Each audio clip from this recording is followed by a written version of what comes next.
We've been warning people about Sharia for years, and leftists have been calling us racists, bigots, and Islamophobes every step of the way.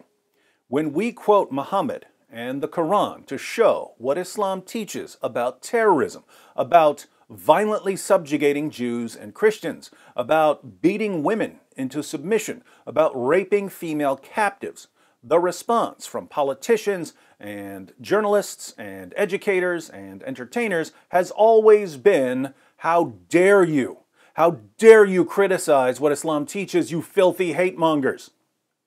Apparently, these politicians and journalists and educators and entertainers just don't care about Jews or Christians or women or any of the other groups that Muhammad ordered his followers to subjugate or abuse in various ways. But after years of hearing leftists praise all things Islamic and watching them turn a blind eye towards Muhammad's violence and misogyny, we finally found something they actually care about. They actually care about gay people and gay rights. Thus, DeGeneres courageously tweeted, "Tomorrow, the country of Brunei will start stoning gay people to death. We need to do something now.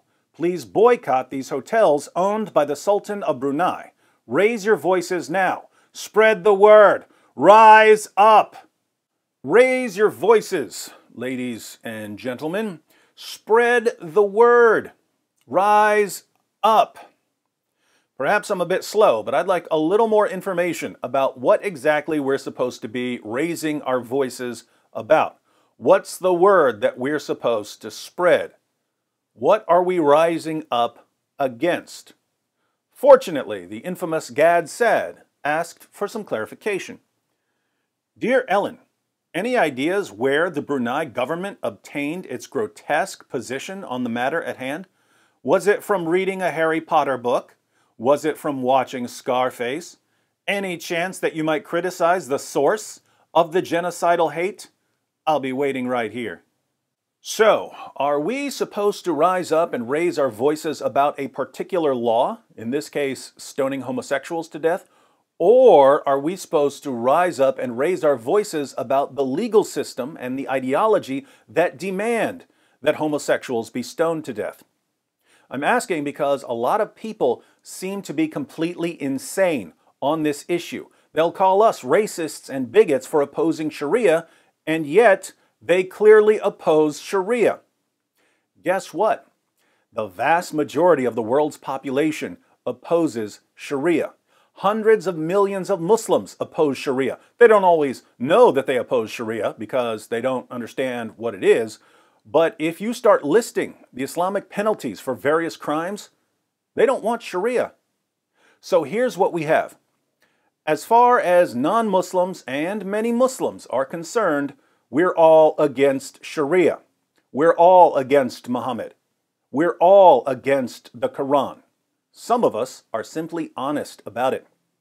Others, most notably politicians, journalists, educators, and entertainers, have a kind of Jekyll and Hyde duality that defies all reason. They oppose spousal abuse and rape and terrorism, but they praise an ideology that promotes spousal abuse and rape and terrorism. And they'll heap abuse on you if you dare to be consistent. If you say, "I oppose spousal abuse and rape and terrorism, therefore I oppose Islam," they'll confuse your lack of hypocrisy with racism and bigotry. It's as if they're saying, "Only racist bigots oppose Islam, but deep down we oppose Islam too, even though we're not racist bigots."